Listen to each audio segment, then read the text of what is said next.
This is Autoline Daily, the show dedicated to enthusiasts of the global automotive industry. And we start out again in China today, where Tesla sales dropped off dramatically last month.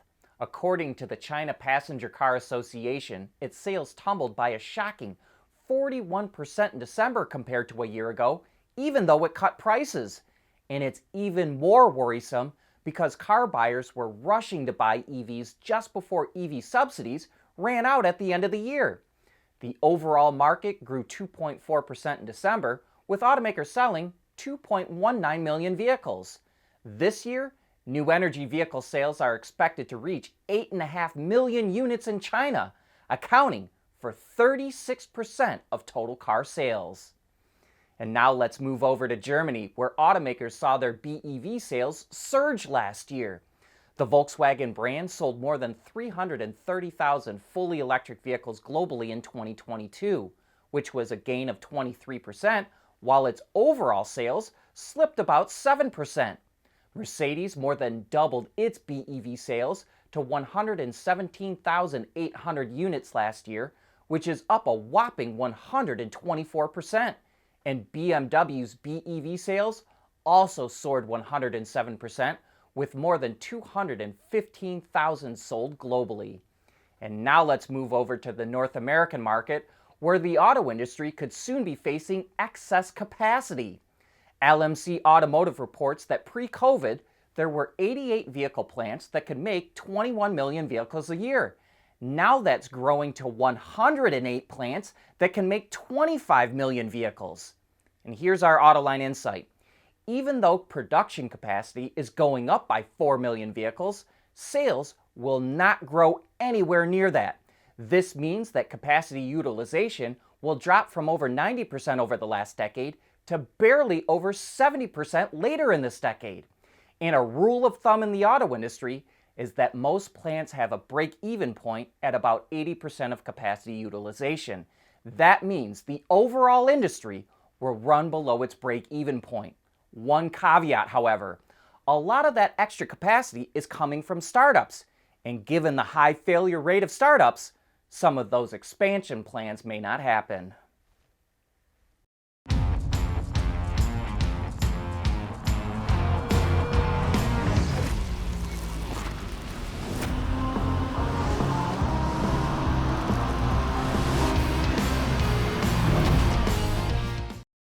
We want to know what drives your testing. OTA, connected car, diagnostics, remote testing. Intrepid Control Systems is here to help you work from anywhere. Intrepid Control Systems, driven by your data. If you've got a busy road, you just add more lanes, right? Well, maybe not. According to a New York Times article, research shows that widening highways will ease traffic initially. But after only a few years, that congestion often returns. And that's because adding lanes can cause people to change their habits, like not taking public transportation or even altering their driving route. It also leads to an increase in greenhouse gas emissions since there's more cars on that road. And this is why an expansion of Route 710 in LA was canceled last May, even though $60 million had already been spent on design and planning. And while expansion is not a bad thing in all cases, experts say that fixing existing roads and providing transit should be considered first. The Wankel is making a comeback. Mazda confirmed that it will show off a version of the MX-30 with a rotary range extender at the Brussels Motor Show, which kicks off on the 14th. When used in cars, rotary engines were never known for their efficiency.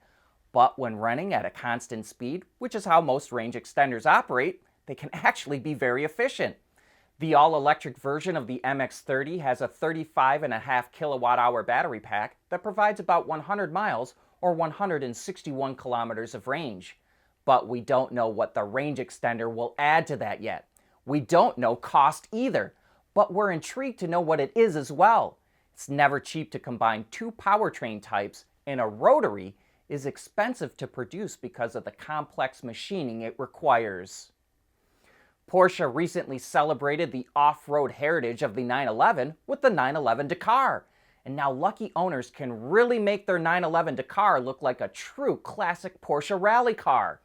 It's offering 3 distinctive wraps for the special edition 911 that are inspired by liveries of teams from the 1970s. And this one should look especially familiar, taking inspiration from cars from the Martini racing team. Prices range from about 4,100 euros up to nearly 6,000 euros for the Martini racing wrap.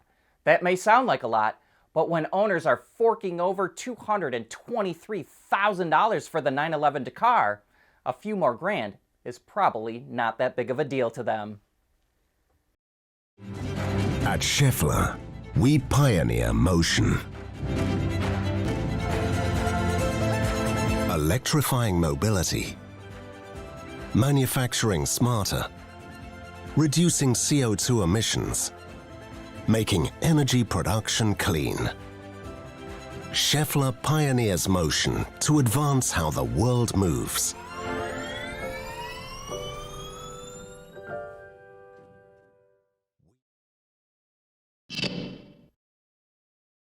Well, now you can see if you're sober. At the same time, you check the time. Chinese automaker BYD is launching a smartwatch which features an alcohol detector. In addition to that, it can detect heart rate, body temperature, blood oxygen levels, and blood pressure. BYD has received patent approval from China's Intellectual Property Office for the watch, but there aren't many other details about it, like when it will come out or how much it will cost. All this week, we're highlighting the best new automotive technology that we saw at CES last week. And no doubt you've heard of the advantages of bi-directional charging. That's where EV owners can sell the electricity in their batteries back to their local utility during peak loads. They charge their cars when demand is low and sell it back at higher prices when demand is high. And 2 school districts in Massachusetts and Vermont use DC bi-directional fast chargers, and get this, they earned $10,000 per bus selling electricity back to the utility as part of a pilot program last summer. Electric school buses are expensive, but this can really help offset that cost. And we've got an interview with Manoj Karwa, the VP of Sales for BorgWarner, which makes those bi-directional DC chargers, if you'd like to learn more about them. And speaking of CES, we showed you that sleek concept car from Peugeot that debuted there last week. They call it the Inception, and it has a lot of interesting exterior design features. But what really caught our eye is the interior design, specifically the seats. They're downright weird. They're made up of wide triangular sections with big square headrests. Linda Jackson, the CEO of the Peugeot brand, told us that the seats are surprisingly comfortable because they're actually inflatable. You sit in the seat and pump it up around you until you're snug and secure. And that brings us to the end of today's show. Thanks for making Autoline part of your day.